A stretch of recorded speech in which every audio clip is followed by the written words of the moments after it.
കൂട്ടുകാരെ, എല്ലാവർക്കും നിജൂസ് വേൾഡിൻ്റെ പുതിയൊരു വീഡിയോയിലേക്ക് സ്വാഗതം. എല്ലാവരും സുഖമായിട്ടിരിക്കുന്നെന്ന് വിശ്വസിക്കുന്നു. ഞങ്ങളിവിടെ സുഖമായിട്ടിരിക്കുകയാണ്. അപ്പോൾ എല്ലാവരും സന്തോഷത്തോടെയും ആരോഗ്യത്തോടെയും ഒക്കെ ഇരിക്കുക കേട്ടോ.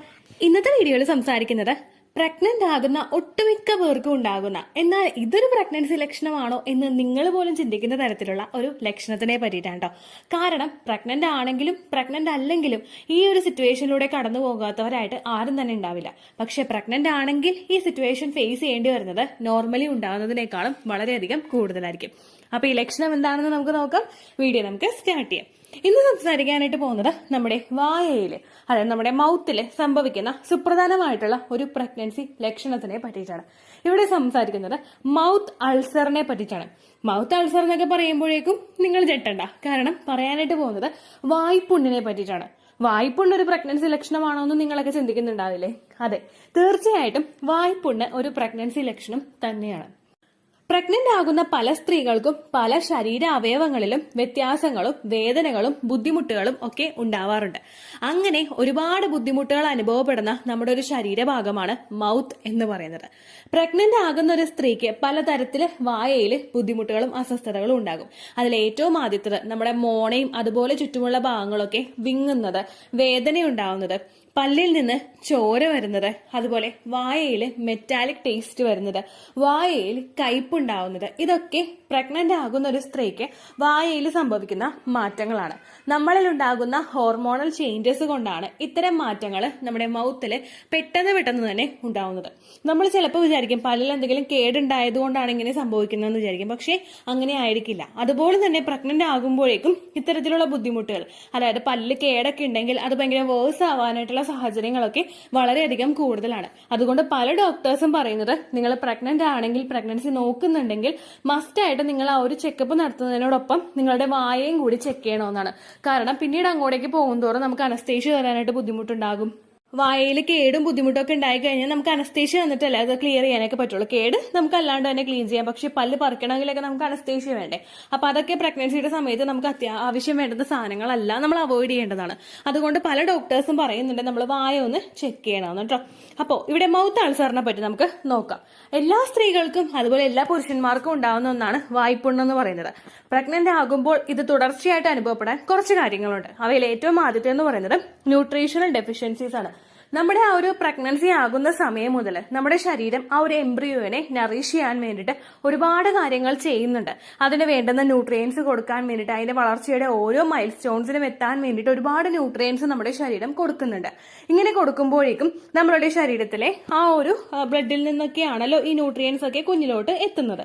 ഇതിന്റെ ഭാഗമായിട്ട് നമ്മളുടെ ശരീരത്തിലെ പ്രോട്ടീൻസിന്റെയും അതുപോലെ പോഷകങ്ങളുടെയും ഒക്കെ അഭാവം സംഭവിക്കുന്നു. ഇതിന്റെ ഭാഗമായിട്ട് നിങ്ങൾക്ക് ന്യൂട്രീഷണൽ ഡെഫിഷ്യൻസി ശരീരത്തിൽ ഉണ്ടായിക്കഴിഞ്ഞാൽ ഇത് മൗത്ത് അൾസർ ഉണ്ടാകുന്നതിന്, അതായത് വായ്പുണ്ണ് ഉണ്ടാകുന്നതിന് കാരണമാകുന്നു. രണ്ടാമത്തെ വ്യത്യാസമാണ് ഹോർമോണൽ ചേഞ്ചസ്. നമ്മളിൽ പ്രൊജസ്ട്രോൺ ഹോർമോൺ ഇൻക്രീസ് ആകുമ്പോഴേക്കും ഒരുപാട് പേർക്ക് മൗത്തില് വേദനയും ബ്ലീഡിങ്ങും ഒക്കെ ഉണ്ടാകുന്നുണ്ട്. ഇതുകൊണ്ട് തന്നെ നമുക്ക് മൗത്ത് അൾസർ ഉണ്ടാവാനായിട്ടുള്ള ചാൻസസും വളരെയധികം കൂടുതലാണ്. പിന്നെ മറ്റൊരു റീസൺ എന്ന് പറയുന്നത് നമ്മുടെ വായ നമ്മൾ പ്രഗ്നന്റ് ആകുമ്പോൾ ഭയങ്കരമായിട്ട് സെൻസിറ്റീവ് ആവുന്നു. നമ്മൾ ബ്രഷ് ചെയ്യുമ്പോൾ ഏതെങ്കിലും ഒരു ഭാഗത്തോട് ബ്രഷ് കൊണ്ടാൽ മതി, അങ്ങനെ പൊട്ടുന്നു, അങ്ങനെ ഒരു സിറ്റുവേഷൻ ഉണ്ടാവുക. അല്ലെങ്കിൽ എന്തെങ്കിലുമൊക്കെ നല്ല നുറുക്കോ കപ്പുറത്തോ ഒക്കെ കഴിച്ചുകൊണ്ടിരിക്കുമ്പോൾ ചെറിയൊരു ഭാഗം കൊണ്ടിട്ടാണെങ്കിലും പെട്ടെന്നൊരു മുറിവ് സംഭവിക്കുക. ഇതെല്ലാം പലർക്കും ഉണ്ടാവുന്ന ഒരു കാര്യം ഇങ്ങനെ നമ്മുടെ ശരീരം സെൻസിറ്റീവ് ആവുന്നതുകൊണ്ടാണ് കേട്ടോ. അതുപോലെ തന്നെ മറ്റൊരു ബുദ്ധിമുട്ടെന്ന് പറയുന്നത് നമ്മൾ കൂടുതൽ സ്പൈസി ഫുഡ്സ് കഴിക്കുമ്പോഴേക്കും നമ്മുടെ ശരീരം ഓൾറെഡി സെൻസിറ്റീവ് ആണ് പ്രഗ്നൻസി ആകുന്ന സമയത്ത്. അതായത് പെട്ടെന്ന് നമുക്ക് ബുദ്ധിമുട്ടുകളൊക്കെ ഉണ്ടാവാനായിട്ടുള്ള സാഹചര്യങ്ങൾ കൂടുതലാണ്. അപ്പോൾ ഇങ്ങനെ നമ്മൾ സെൻസിറ്റീവ് ആകുമ്പോഴേക്കും കൂടുതൽ എരിവുള്ള മസാലകളൊക്കെയുള്ള സ്പൈസി ഫുഡ്സ് കഴിച്ചു കഴിഞ്ഞാൽ ഇതും മൗത്ത് അൾസർ തുടർച്ചയായിട്ട് ഉണ്ടാകുന്നതിന് കാരണമാകുന്നു. അടുത്ത റീസൺ ആണ് അയേൺ ഡെഫിഷ്യൻസി. നമ്മളുടെ ശരീരത്തിലും ഫോളേറ്റ്, അതുപോലെ അയേൺ, വിറ്റമിൻ B12 ഇവയുടെയൊക്കെ ഡെഫിഷ്യൻസീസ് ഉണ്ടായി കഴിഞ്ഞാൽ ഇത് മൗത്ത് അൾസർ വരുന്നതിന് കാരണമാവുന്നു. ഈ മൗത്ത് അൾസർ നമുക്ക് ഉണ്ടാകുമ്പോഴേക്കും ഫോളേറ്റും അയേണും വിറ്റമിൻ B എന്നൊക്കെ പറയുന്നത് കുഞ്ഞിന്റെ വളർച്ചയ്ക്ക് അത്യന്താപേക്ഷിതമായിട്ടുള്ള പോഷകങ്ങളാണ്. അപ്പോൾ ഇത് കിട്ടാതെ വന്നു കഴിഞ്ഞാൽ, ഇത് നമ്മളുടെ ശരീരം ഉള്ളത് വെച്ച് ഉപയോഗിച്ച് ആഗിരണം ചെയ്ത് പോയി കഴിഞ്ഞാൽ ബാക്കി വരുമ്പോഴേക്കും നമുക്ക് അതിനനുസരിച്ചിട്ടുള്ള ബുദ്ധിമുട്ടുകളും പ്രശ്നങ്ങളും ഒക്കെ ഉണ്ടാവാൻ ചാൻസ് കൂടുതലാണ്. ഇനി ഇത് ഉണ്ടായി കഴിഞ്ഞ് കഴിഞ്ഞാൽ എങ്ങനെ നമുക്കിത് കൺട്രോൾ ചെയ്യാമെന്ന് നോക്കാം. ഒരുപാട് പേർക്ക് മൗത്ത് അൾസർ വരുമ്പോഴേക്കും തുറക്കാൻ പറ്റില്ല, ഭക്ഷണമൊന്നും കഴിക്കാൻ പറ്റില്ല, ഭയങ്കര വേദനയും ബുദ്ധിമുട്ടും ആയിരിക്കും. ഒരു ഭാഗത്ത് വരുമ്പോൾ തന്നെ ഭയങ്കര ബുദ്ധിമുട്ടായിരിക്കും. അപ്പോൾ തുടർച്ചയായിട്ട് 1-2 ഭാഗത്തൊക്കെ വന്നു കഴിഞ്ഞാൽ നമുക്ക് ആ അവസ്ഥ ചിന്തിക്കാൻ പോലും പറ്റാത്ത തരത്തിലുള്ളതായിരിക്കും. അങ്ങനെയൊക്കെ വരുമ്പോഴേക്കും അതെങ്ങനെ അവോയ്ഡ് ചെയ്യാമെന്ന് നമുക്ക് നോക്കാം. നിങ്ങൾ ധാരാളം വെള്ളം കുടിക്കാനായിട്ട് ശ്രദ്ധിക്കാം. പ്രഗ്നന്റ് ആകുന്ന സമയത്ത് ഒരു സ്ത്രീക്ക് വേണ്ട ഏറ്റവും ഇമ്പോർട്ടൻ്റ് ആയിട്ടുള്ള കാര്യമാണ് ഹൈഡ്രേറ്റഡ് ആയിട്ട് ഇരിക്കുക എന്ന് പറയുന്നത്. ഹൈഡ്രേഷൻ നമ്മളുടെ ശരീരത്തിൽ ഇല്ലാതെ ഡീഹൈഡ്രേഷൻ ഉണ്ടായി കഴിഞ്ഞാൽ ഇത് മറ്റു പല ബുദ്ധിമുട്ടുകളും നമുക്ക് ഉണ്ടാകുന്നതിന് കാരണമാകുന്നു. അത് പ്രിവെന്റ് ചെയ്യാൻ വേണ്ടിയിട്ട് നിങ്ങൾ ധാരാളം വെള്ളം കുടിക്കുക. പിന്നെ ന്യൂട്രീഷണൽ ഡയറ്റ് നിങ്ങൾ ഉൾപ്പെടുത്തുക. നിങ്ങൾ എന്ത് ഭക്ഷണം പ്രഗ്നന്റ് ആകുമ്പോൾ കഴിക്കുന്നുണ്ടോ അതെല്ലാം നിങ്ങളുടെ കുഞ്ഞിന് ശരീരത്തിൽ ഒരു ബെനിഫിറ്റ് എങ്കിലും കൊണ്ടുവന്ന് തരുന്ന തരത്തിലുള്ളതായിരിക്കണം. നിങ്ങൾ ഇലക്കറികൾ, പച്ചക്കറികൾ, അതുപോലെ ഫ്രൂട്ട്സ്, നട്ട്സ് ഇങ്ങനെയുള്ള കാര്യങ്ങളൊക്കെ നിങ്ങൾ കഴിക്കുമ്പോഴേക്കും ആഡ് ഓൺ ആയിട്ട് നിങ്ങൾക്ക് ഒരുപാട് ബെനിഫിറ്റുകൾ കിട്ടും. ആ ശരീരത്തിൽ നമ്മൾ പോലും അറിയാതെ നമുക്കതൊക്കെ കിട്ടും. പക്ഷെ നമ്മളിപ്പോൾ ക്രേവിങ്സ് കൊണ്ട് ഔട്ട്സൈഡ് ഫുഡ് കൂടുതലായിട്ട് കഴിച്ചു കഴിഞ്ഞാൽ, അതിപ്പോൾ എന്താ പറയുക, ബർഗർ കഴിക്കുക, കൂടുതലായിട്ട് പിസ്സ കഴിക്കുക, സാൻഡ്വിച്ച് കഴിക്കുക, അല്ലെങ്കിൽ ഷവർമ കഴിക്കുക, അൽഫാം കഴിക്കുക, ഇങ്ങനെയുള്ള കാര്യങ്ങൾക്കൊക്കെ പ്രഗ്നന്റ് ആയിട്ടുള്ള ലേഡിക്ക് ഒരുപാട് ക്രാവിങ്സ് ഉണ്ടാകും. ഇത് നമ്മൾ കൂടുതലായിട്ട് ആ ക്രാവിങ്സിന്റെ പുറകെ പോയി കഴിഞ്ഞാൽ അൺവാണ്ടഡ് ആയിട്ടുള്ള ഒരുപാട് കാര്യങ്ങൾ നമ്മളുടെ ശരീരത്തിൽ എത്തുന്നതിന് അത് കാരണമാകുന്നു. പ്രഗ്നൻസി സമയത്ത് ഇതൊക്കെ കൂടുതലായിട്ട് കഴിക്കുന്നത് നമ്മളിൽ ഒബിസിറ്റി ഉണ്ടാകാനും മറ്റു പല ബുദ്ധിമുട്ടുകൾ ഫോം ചെയ്യുന്നതിനും കാരണമാകുന്നു. അതുകൊണ്ട് ന്യൂട്രീഷണൽ ഡയറ്റ് നിങ്ങൾ ഫോളോ ചെയ്യുക. ഒരു ദിവസം ഒരു വെജിറ്റബിളോ ഒരു ഫ്രൂട്ടോ നിങ്ങൾ കഴിക്കുന്നുണ്ട് എന്നുള്ള കാര്യം നിങ്ങൾ മസ്റ്റ് ആയിട്ട് ഉറപ്പുവരുത്തുക കേട്ടോ. അതുപോലെ കഴിക്കാൻ പറ്റുന്ന അത്രയും നട്ട്സും നിങ്ങൾ കഴിക്കാനായിട്ട് ശ്രദ്ധിക്കുക. പിന്നെ ഇങ്ങനെ വേദനയൊക്കെ ഉണ്ടാവുന്ന ഭാഗത്ത് നിങ്ങൾ ഐസ് വെച്ച് കൊടുക്കുകയാണെങ്കിൽ ചെറിയൊരു റിലാക്സേഷൻ നിങ്ങൾക്ക് കിട്ടാൻ വേണ്ടിയിട്ട് അത് സഹായിക്കും.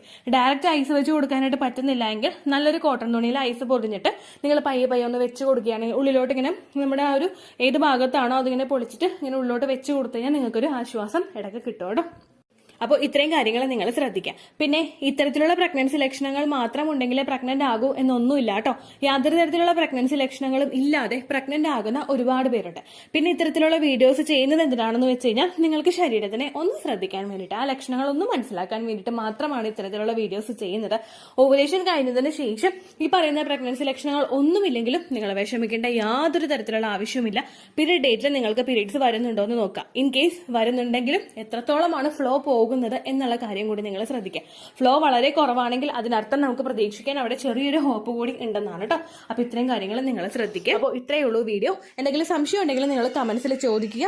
പണ്ടത്തെ വീഡിയോയ്ക്ക് കമന്റ്സ് ഇടുന്നവർക്ക് റിപ്ലൈ കിട്ടുന്നില്ലെങ്കിലോ, നമ്മൾ തമ്മിൽ ഓൾറെഡി ഒരു കോൺവെർസേഷൻ ഉണ്ടായിട്ടും അതിന്റെ കണ്ടിന്യൂഷൻ ആയിട്ട് നിങ്ങൾക്ക് റിപ്ലൈ കിട്ടിയിട്ടില്ലെങ്കിലോ, ലേറ്റസ്റ്റ് ആയിട്ട് ഞാൻ ഏത് വീഡിയോ ആണ് അപ്ലോഡ് ചെയ്യുന്നത് അതിന് താഴെ കമന്റ് ഒന്ന് കോപ്പി പേസ്റ്റ് ചെയ്യാനായിട്ട് ശ്രദ്ധിക്കുക കേട്ടോ.